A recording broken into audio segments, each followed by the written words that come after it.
नमस्ते बच्चों, कैसे हो आप? अरे ये सब बातें हम लोग अभी मोबाइल के माध्यम से सभी से कर सकते हैं, लेकिन जब डिजिटल क्रांति नहीं हुई थी तब लोग अपने जो संबंधी है या मित्र परिवार है उनके साथ में पत्र से बात करते थे, यानी कि पत्र लिखकर एक दूसरे से बातें करते थे, खुशहाली पूछते थे। इसी प्रकार से यहाँ पे हमारा जो चौथा पाठ है वो है देहात और शहर। इस पाठ में देहात ने शहर को पत्र लिखा है और शहर ने देहात को पत्र लिखा है। यही हम आज जान लेंगे कि इस पत्र में किन किन बातों का समायोजन किया गया है या किन किन बातों के बारे में बताया गया है। तो अभी हम देखेंगे पत्र। बच्चों, पत्र दो प्रकार के होते हैं, एक तो औपचारिक होता है और दूसरा अनौपचारिक होता है। औपचारिक का मतलब होता है किसी कार्यालय से संबंधी व्यक्ति है उसे हमें अगर पत्र लिखना है तो वो होता है औपचारिक, और अगर हमारे नाते संबंधी है या हम हमारे मित्र परिवार को पत्र लिखते हैं तो उसे अनौपचारिक पत्र कहा जाता है। ऐसे ये पत्र लिखने के प्रकार है। अभी हम देहात ने शहर को जो पत्र लिखा है ये आज देखेंगे। देखो यहाँ पे पत्र लिखा गया है, देहात ने शहर को लिखा है, इसलिए यहाँ पे प्रिय मित्र शहर, नमस्कार, कल तुमसे बात हुई। ये पत्र दिनांक 1 अगस्त 2017 में लिखा गया है। देखिए अभी, कल तुमसे बात हुई, मेरे सुख दुख के संबंध में पूछा, धन्यवाद। बहुत सारी बातें मन में है, सब कुछ दूरध्वनि पर कहना मुश्किल है। सोचा पत्र ही लिखूं, अब मैं अपना दुखड़ा क्या रो। चलिए इस बार कुछ अच्छी बातें भी तुमसे साझा करता हूँ। तो आपने देखा यहाँ पे देहात ने शहर को पत्र लिखा है और बताया है। इनकी बातों से पता चलता है कि उन्होंने अपने दूरध्वनि पर बातें की है और सुख दुख के बारे में बात हुई है दोनों में, और बाद में ये पत्र लिखा गया है। तो यहाँ पे देहात बोल रहा है, अभी मैं बार बार अपना दुखड़ा रोता हूँ, लेकिन अभी कुछ अच्छी बातें मैं कर देता हूँ। कुछ साझा करना, साझा करना मतलब क्या? बांटना। साझा करना मतलब क्या? बांटना। साझा करना मतलब क्या होता है? बांटना। डिजिटल क्रांति का थोड़ा असर हमारे गांव में भी दिखाई पड़ने लगा है। मोबाइल के माध्यम से नित नवीन सूचनाएं हम तक पहुंचने लगी हैं। स्वच्छ ग्राम स्वस्थ ग्राम परियोजना घर घर पहुंच गई है। ग्रामजन भी शिक्षा, स्वास्थ्य, रोजगार, खेती के नवीन औजारों और आधुनिक खेती की पद्धतियों को थोड़ा थोड़ा जानने लगे हैं। तो यहाँ पे देहात बोल रहा है शहर से कि डिजिटल क्रांति होने का असर हमारे यहाँ भी दिखाई पड़ रहा है। मोबाइल के माध्यम से बहुत सारी सूचनाएं, या शासन की तरफ से हो या किसी भी तरफ से हो, मोबाइल के माध्यम से हमारे यहाँ बहुत सी बातें अभी पहुंच रही है। स्वच्छ ग्राम का महत्व भी लोगों को भाने लगा है, लोग भी अभी स्वच्छता रखते हैं। परियोजना जो है स्वच्छ ग्राम स्वस्थ ग्राम की परियोजना भी घर घर में पहुंच गई है। अभी ग्रामजन, ग्रामजन मतलब गांव में रहने वाले व्यक्ति। ग्रामजन का मतलब क्या है? गांव में रहने वाले व्यक्ति। उनको भी शिक्षा, स्वास्थ्य, रोजगार और खेती के नवीन औजारों और आधुनिक खेती की पद्धतियों को थोड़ा थोड़ा जानने लगे हैं। ये जो गांव वाले हैं उनको समझ में आ गया है अभी शिक्षा के बारे में, यानी कि शिक्षा का महत्व, स्वास्थ्य का महत्व, रोजगार कैसे निर्माण किया जाता है, कैसे हम काम कर सकते हैं किसी भी बात पर, ये बातें गांव वाले जान गए हैं। खेती में भी काम करने से नए औजारों का उपयोग करने लगे हैं और आधुनिक खेती की जो पद्धतियां हैं वो भी अभी ये लोग जानने लगे हैं। घर घर में शौचालय जैसी सुविधा के प्रति लोग जागरूक है। अभी घर घर शौचालय यानी जो स्वास्थ्य का प्रश्न उठता है यही से शुरुआत होती है, इसलिए घर घर शौचालय का महत्व गांव में हो गया है और हर घर में शौचालय की सुविधा भी बढ़ गई है। हालांकि कुछ परेशानियां अब भी है, वही की वही है, कुछ परेशानियां अभी भी है।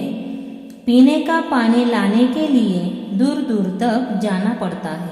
देखिए गांव में पीने का जो पानी होता है वो हमारी तरह यानी कि शहर में जो रहने वाले लोग हैं उनकी तरह घर में नहीं आता, तो उनको पीने के पानी के लिए दूर दूर तक जाना पड़ता है। मेरे यहाँ विद्यालय तो है पर उनमें आवश्यक सुविधाएं नहीं है। देखिए यहाँ पे देहात क्या बोल रहा है, विद्यालय है लेकिन उसमें आवश्यक सुविधाएं नहीं है। महाविद्यालय तो हमारे गांव से बहुत दूर है, यानी हमारे गांव में महाविद्यालय नहीं है। अगर किसी बच्चों को पढ़ना है, आगे जाना है तो महाविद्यालय के लिए दूसरे गांव में जाना पड़ता है, वो भी बहुत दूर। तुम्हारे बारे में सोचता हूँ तो लगता है कि तुम्हारे पास अत्याधुनिक और अच्छी सुविधाएं, विकसित तकनीक है। तो यहाँ पे देखो शहर से बताता है गांव कि तुम्हारे बारे में जब मैं सोचता हूँ तो मुझे बहुत अच्छा लगता है। आपके पास यानी कि शहर के पास अत्याधुनिक सुविधा है, अच्छी अच्छी सुविधाएं हैं और विकसित तकनीक है। तकनीक मतलब बहुत सारी नई नई तरकीबें या तंत्रज्ञान जिसे बोलते हैं हम लोग, वही बातें। तुम्हारी दिन दूनी रात चौगुनी उन्नति हो रही है। दिन दूनी रात चौगुनी उन्नति, दिन दूनी रात चौगुनी उन्नति, ये मुहावरा है यहाँ पे। इसका मतलब है तेज गति से विकास होना, यानी शहरों का विकास तेज गति से हो रहा है। अभी हम ये मुहावरा देख रहे हैं, दिन दूनी रात चौगुनी उन्नति। दिन दूनी रात चौगुनी उन्नति मतलब तेजी से विकास होना।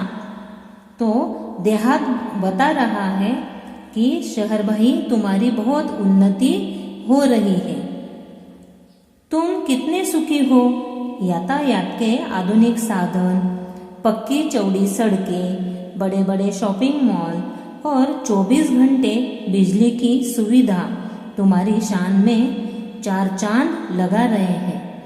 तुम्हारे यहाँ कितनी सुविधाएं हैं, बड़े बड़े शॉपिंग मॉल है, आधुनिक साधन है, पक्की चौड़ी सड़कें हैं और बिजली तो 24 घंटे रहती है, इसलिए तुम्हारी शान में चार चांद लगा देती है। चार चांद लगाना मतलब शोभा बढ़ाना, चार चांद लगाना मतलब शोभा बढ़ाना।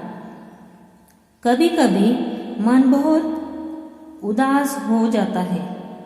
एक जमाना था जब मेरे यहाँ बहुत खुशहाली थी, चारों तरफ हरियाली थी, पर अब पहले जैसी रौनक नहीं रही। मैं असुविधा, बेरोजगारी, आपसी झगड़े, गुटबाजी, अशांति जैसी समस्याओं से घिरता जा रहा हूँ। देखिए गांव यहाँ पे बताता है चारों तरफ हमारे यहाँ हरियाली थी। एक जमाना था तब मेरे यहाँ बहुत खुशहाली थी, लेकिन अब रौनक नहीं रही। असुविधा होने के कारण, बेरोजगारी होने के कारण और गांव में आपसी झगड़े, गुटबाजी, अशांति, ऐसी बहुत सारी समस्याएं गांव में दिखाई दे रही है। इसलिए गांव की जो खुशहाली है वो अभी दिखाई नहीं देती। खुशहाली का मतलब है संपन्नता। खुशहाली का मतलब क्या है? संपन्नता। यहाँ के कुछ अशिक्षित और अल्प शिक्षित लोग परिवार कल्याण के प्रति आज भी उदासीन है। जनसंख्या भी बढ़ रही है, उनके लिए यहाँ काम धंधा नहीं है। तो यहाँ पे गांव बताता है कि यहाँ बढ़ती आबादी की वजह से परिवार कल्याण की योजना लोगों तक पहुंची नहीं है, इसलिए यहाँ पे आबादी बढ़ रही है, जनसंख्या बढ़ रही है, उनके लिए यहाँ काम धंधा नहीं है, तो यहाँ पे रोजगार नहीं मिल रहा। और क्या होता है? रोजगार की तलाश में लोग शहर जा रहे हैं।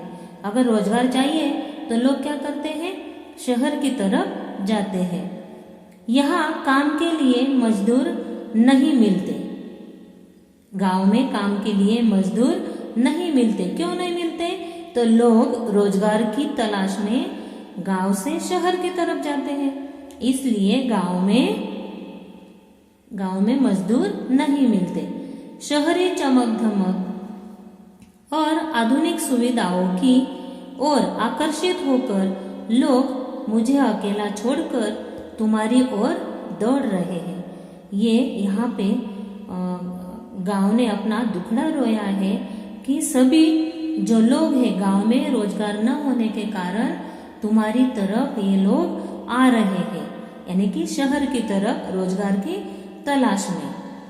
शहरी चमक दमक को देखकर आकर्षित हो रहे हैं, इसलिए गांव छोड़कर, यानी कि मुझे अकेला छोड़कर तुम्हारी तरफ ये सभी लोग आ रहे हैं। यहाँ स्वास्थ्य सुविधाएं भी नहीं है। तो गांव आगे बोलता है कि गांव में स्वास्थ्य सुविधा भी नहीं है, यानी कि अस्पताल नहीं है बड़े बड़े, कुछ सुविधाएं हैं, आधुनिक जो सुविधाएं हैं ये अभी यहाँ पे नहीं मिलती। बीमारियां हैं पर पर्याप्त मात्रा में सुसज्ज और अच्छे अस्पताल नहीं है। बीमारियां हैं लेकिन उन्हें ठीक करने के लिए, यानी मरीजों को ठीक करने के लिए यहाँ पे सुसज्ज यानी बड़े बड़े अस्पताल यहाँ पर नहीं है। लोगों को ठीक समय पर दवा नहीं मिल पाती। लोगों को ठीक समय पर दवा नहीं मिल पाती है। मेरा परिवार टूट सा रहा है, बताइए मैं क्या करूं।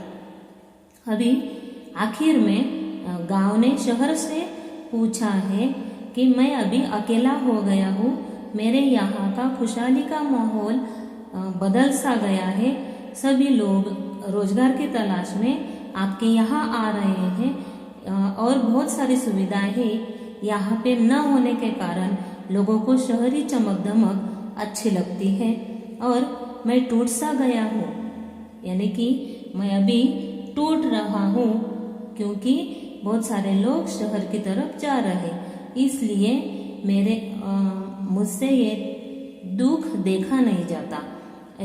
इस बात को लेकर देहात ने गांव शहर से पूछा है, बताइए अभी मैं क्या करूं।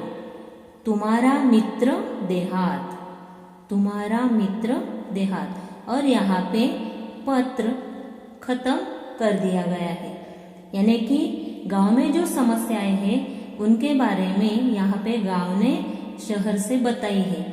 अभी ये जो रचना की है, पत्र लेखन की जो रचना की है, वो लेखक अभिषेक पांडे जी जो है उन्होंने भी समस्याओं का यहाँ पर विवरण दिया गया है, यानी कि गांव में क्या होता है नहीं होता है, शहर में क्या होता है नहीं होता है, उसके कारण क्या होता है, ये सभी बातों का यहाँ पे विवरण लेखक अभिषेक पांडे जी ने किया है। आपको समझ में आ गया होगा पत्र लेखन। या अगला जो पत्र लेखन है शहर ने देहात से लिखा हुआ, ये हम दूसरे भाग में देखेंगे। धन्यवाद।